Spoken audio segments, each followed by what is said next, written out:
ابراہیم علیہ السلام نے لوگوں کے ساتھ عیدگاہ جانے سے انکار کیا اور عذر پیش کیا کہ وہ بیمار ہیں۔ وہ لوگ آپ کو چھوڑ کر چلے گئے۔ بعد میں ابراہیم علیہ السلام ان بتوں کے پاس گئے، دیکھا کہ ان کے سامنے کھانا پڑا ہے۔ چونکہ سب لوگ کھانا لائے تھے اس لیے یہ کھانا بہت زیادہ تھا، لیکن ان جھوٹے معبودوں نے اسے کھانا تو درکنار اس کو چھوا تک نہ تھا۔ ابراہیم علیہ السلام نے انہیں مخاطب کر کے کہا، یہ اتنا کھانا تمہارے سامنے پڑا ہے، تم اس کو کھاتے کیوں نہیں؟ تمہیں کیا ہو گیا کہ بات تک نہیں کرتے؟ پھر پوری قوت سے دائیں ہاتھ سے کلہاڑا مار کر ان کے ٹکڑے ٹکڑے کر دیے، لیکن بڑے بت کو چھوڑ دیا تاکہ سب اسی کی طرف رجوع کریں۔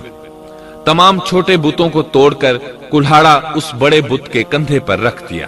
مشرکین میلے سے لوٹے تو دیکھا ان کے سارے معبود اوندھے منہ ٹوٹے پھوٹے پڑے ہیں، ان کے تمام معبودوں کو توڑ دیا گیا تھا۔ وہ حیران رہ گئے کہ یہ کیسے ہو گیا، کس نے کیا؟ کہنے لگے، یہ کام کس ظالم کا ہے؟ اس نے ہمارے معبودوں کی توہین کی ہے۔ اس وقت جن لوگوں نے ابراہیم علیہ السلام کا وہ کلام سنا تھا انہیں ان کا خیال آ گیا۔ کہنے لگے، وہ نوجوان جس کا نام ابراہیم ہے اسے ہم نے اپنے بتوں کی مذمت کرتے سنا ہے۔ اللہ کی قدرت کہ ابراہیم علیہ السلام کا جو مقصد تھا وہ خود بخود پورا ہو رہا تھا۔ قوم کے لوگ مشورہ کر رہے تھے کہ سب کو جمع کرو اور اسے بلاؤ، پھر اسے سزا دو۔ چنانچہ تمام اہل باطل چھوٹے بڑے جمع ہو گئے، کارروائی شروع ہو گئی۔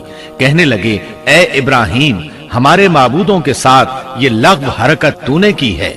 ابراہیم علیہ السلام نے جواب دیا، یہ کام تو اس بڑے بت کا ہے، مجھ سے کیوں پوچھتے ہو؟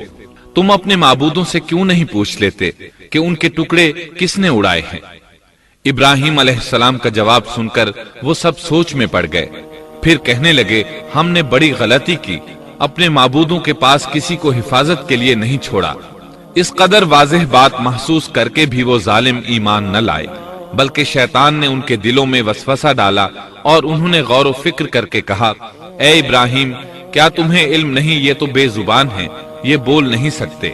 اب ابراہیم علیہ السلام نے فرمایا، تب پھر تم اللہ کے سوا اس چیز کی عبادت کرتے ہو جو تمہیں کچھ بھی نفع نہ دے سکے اور نہ نقصان پہنچا سکے۔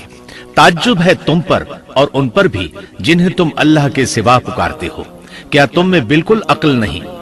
اس طرح ابراہیم علیہ السلام نے ان پر حقیقت خوب اچھی طرح واضح کر دی۔ ان سے فرمایا، تم ان کی پوجا کرتے ہو جن کو تم خود تراشتے ہو، یعنی ان کا حال تو یہ ہے کہ تم نے ان کو خود اپنے ہاتھوں سے تراشا اور ان کی عبادت کرنے لگے، جبکہ تمہیں اور تمہاری بنائی ہوئی چیزوں کو اللہ ہی نے پیدا کیا ہے۔ ابراہیم علیہ السلام نے ایک کلہاڑے کی مدد سے ان سب بتوں کو تہس نہس کر دیا تھا۔ یہ اس بات کی واضح ترین نشانی تھی کہ یہ بالکل بے بس ہیں، لیکن اس واضح نشانی کے باوجود وہ اپنے کفر ہی پر ڈٹے رہے اور لگے ابراہیم علیہ السلام کو دھمکیاں دینے۔ کہنے لگے، اس کے لیے ایک آتش کدہ بناؤ اور اسے اس دہکتی آگ میں ڈال دو۔ پھر ان لوگوں نے ایک چٹیل میدان کا انتخاب کیا جہاں مٹی نام کی کوئی چیز نہیں تھی۔ اس میدان کو پتھروں کی باڑ کے ساتھ گھیر دیا گیا۔ پھر سب لوگوں کو حکم دیا گیا کہ وہ لکڑیاں جمع کر کے اس گھیری ہوئی جگہ میں رکھیں۔ چنانچہ سب لوگ لکڑیاں جمع کر کے وہاں لانے لگے، یہاں تک کہ عورتوں اور بچوں نے بھی اس کام میں بڑھ چڑھ کر حصہ لیا۔ میدان میں اتنی لکڑیاں جمع ہو گئیں کہ زمین نظر نہیں آتی تھی۔ یہ لکڑیاں زمین پر ایک اونچی دیوار محسوس ہوتی تھیں۔ پھر ان لکڑیوں کو آگ لگائی گئی۔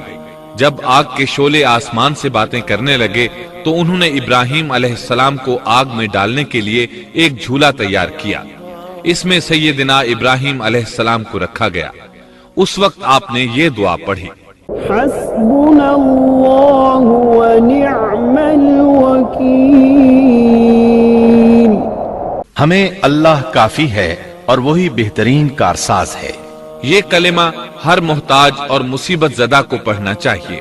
بخاری میں ہے، رسول اللہ صلی اللہ علیہ وسلم نے فرمایا، حسبنا اللہ و نعم الوکیل ابراہیم علیہ السلام نے اس وقت فرمایا تھا جب انہیں آگ میں پھینکا جانے لگا تھا۔